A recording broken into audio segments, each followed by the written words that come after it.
Hey, what's up, guys? Houston here. Look, if you're in the state of Texas and you looking to start your own business, but you have bad credit, here's a video that shows you how to avoid these 8 mistakes setting up your own LLC for free with bad credit. It's choosing the right business name.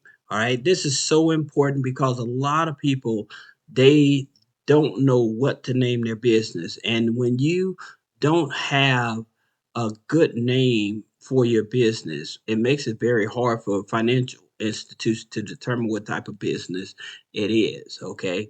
Now, I know people may say, well, I'm in real estate, but here's the thing about it. You don't want to put the name real estate. You don't want to put the name investment.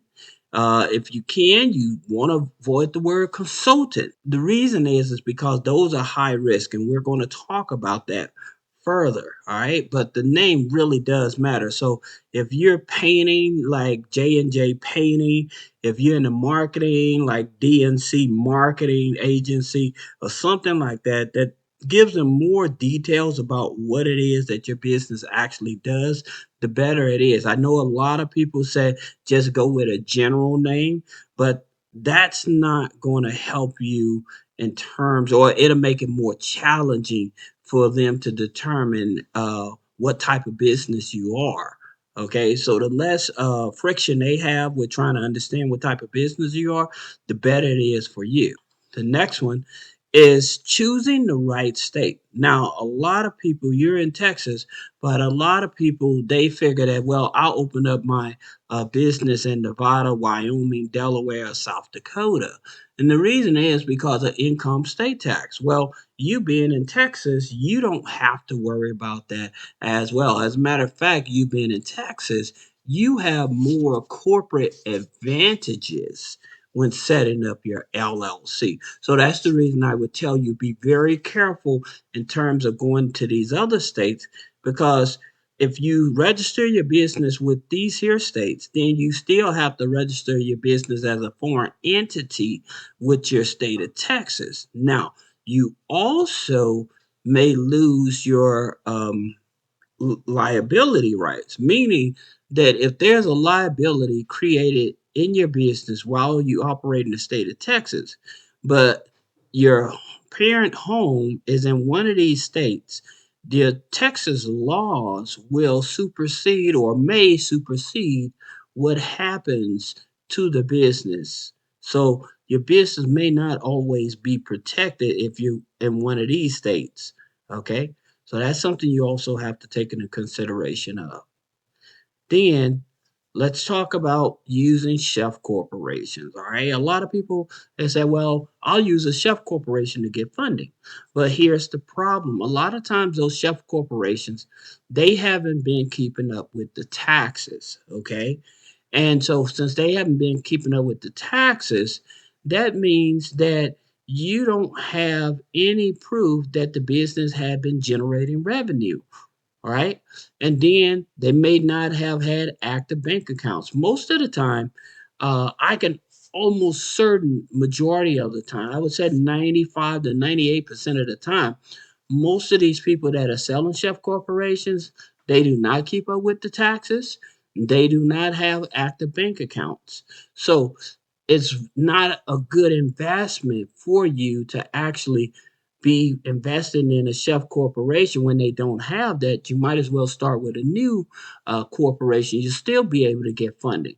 Now, there's something else. You see where I have flagged address? Now, with some of these chef corporations, they may have been used in the past, right? And they gotten funding, but they dissolved the company but never took care of the debt. So now it becomes phantom debt. So because you took over that corporation, when you reactivate that corporation, then you can be liable for those debts. All right. Also, with that flagged address as well, when other creditors see that address and they see that they've been burnt using that address, they may not open up your business bank account at all. Okay. So that's the thing about it. You have to be very careful with these chef corporations. Now, another thing is when you're trying to get funding from an institution, When you use high risk NAICS codes, all right, and that means that they're heavily regulated type of businesses. So, like with the restaurant, with consulting, credit repair, trucking, porn, gambling, MLM marketing, weapons, ammo, money lending like an ATM business, real estate investing. Those are highly regulated type of businesses. Okay. And the thing about it, a lot of people are not aware of it. So when they go to these big box companies to set up their company, they're not going to explain to you about your NAICS code. This is very important. Like if you're in the restaurant business, you're not in the restaurant business, you're in the food distribution business, okay? So that would give you a lower NAICS code. You're not in the trucking business, you're in the and you're not in the transportation business, you're in the delivery business, okay? That gives you a lower NAICS code. Okay. So like even like with MLM marketing, yes, this is a high risk NAICS code. No money lending. So say that you wanted to start an ATM business. Well, with an ATM business, it can be actually classified as money laundering as well. All right. So you have to be very careful choosing the right NAICS code. Another thing is choosing the right EIN number. Now, some of you all may be an existing DBA, right? And you have an EIN number. And then you want to switch over to an LLC. Well, what happens is that you cannot or you should not mix that DBA EIN number with that new LLC because that information can cross reference and you can create an audit, right? And so you have to be very careful with that. Whenever you're setting up a new LLC, you always want to make sure that you have a new EIN to go along with it, okay? Choosing the right business bank account. This is so important because a lot of people miss out on raising capital for their new LLC because of this. So I broke it down in tiers. So you have tier one, which is your major banks. You have Chase Capital One, Citibank. Of course, you have Bank of America, but it's a specific reason I put this here down because with your tier one, Chase Capital One and Dun and Citibank, these are the ones that report to most of the business credit bureaus. Okay, now in terms of funding, I would not start with tier one. I would start with tier two, which is your community and regional banks. So you have Truist, Citizens, BMO, and PNC. Now there are others as well. Community and regional banks as well. I'm just giving you some example. Like with Truist, they pull Equifax FICO 8, Citizen pulls Equifax FICO 8, but BMO they use TransUnion Vantage 4, and PNC uses FICO 9 Experian. Okay. And so understanding which institution pulls what also helps you determine the amount of money. And so PNC, because they use the easiest credit scoring systems, you have a higher chance of approval with those. All right. Then your tier three would be your credit union. So Navy Federal, Baxter Credit Union, NASA. So Navy Federal is a FICO 9 Experian on the business. BCU is a TransUnion Vantage 3. Okay, and then NASA is a Experian Vantage 4. So these would be your easiest business credit cards here on the tier 3. So I would start with either a tier 2 or a tier 3 for my first funding. Now, let's talk about net 30s and if it's necessary.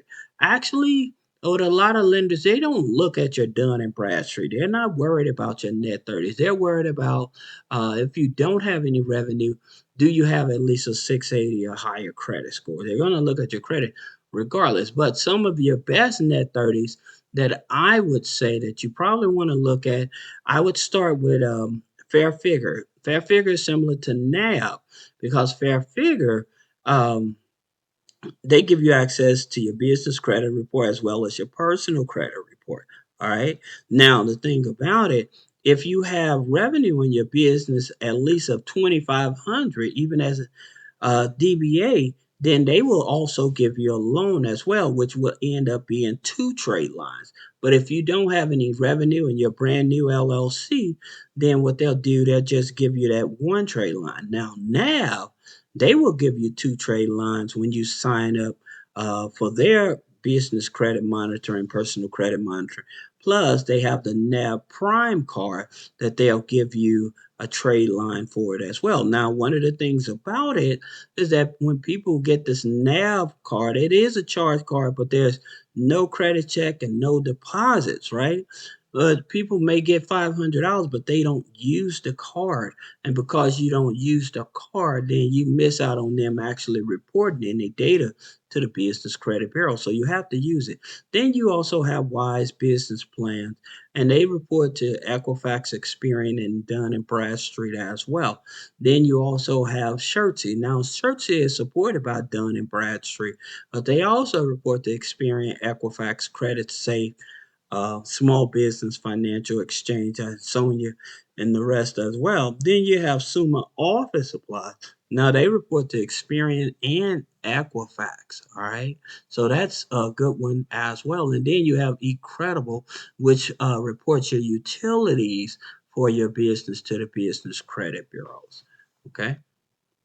Then, talking about getting your first credit card, where do you start it? Well, we talked about NAB, the NAB Prime card.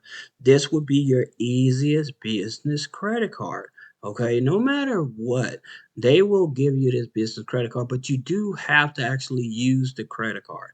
All right. Then you have the Capital One Spark. If you have a 580 credit score, Capital One Spark Classic card, you'll be able to get this card. Now, even if you had a personal account with a Capital One and it went bad, but the charge off is over 12 months, you still may qualify for this Capital One Spark Classic. That's the gold card. Then you have Corpay. Now, Corpay, they use Experian um, Experian FICO 8. All right, but you only need a 600 credit score.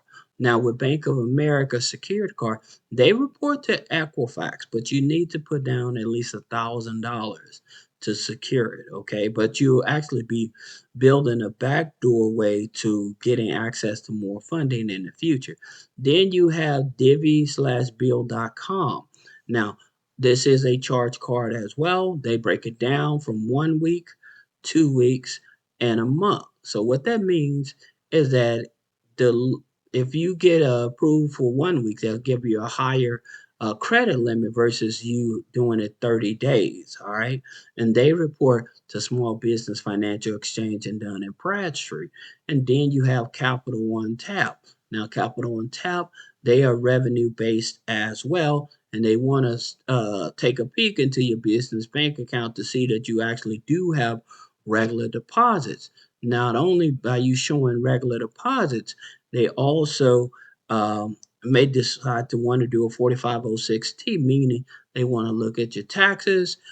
They may also want to see some current invoices. All right. When you're trying to start your new LLC in Texas, if you follow this here guide plan, and you can type Houston below, and I'll send you over the full business credit series for free.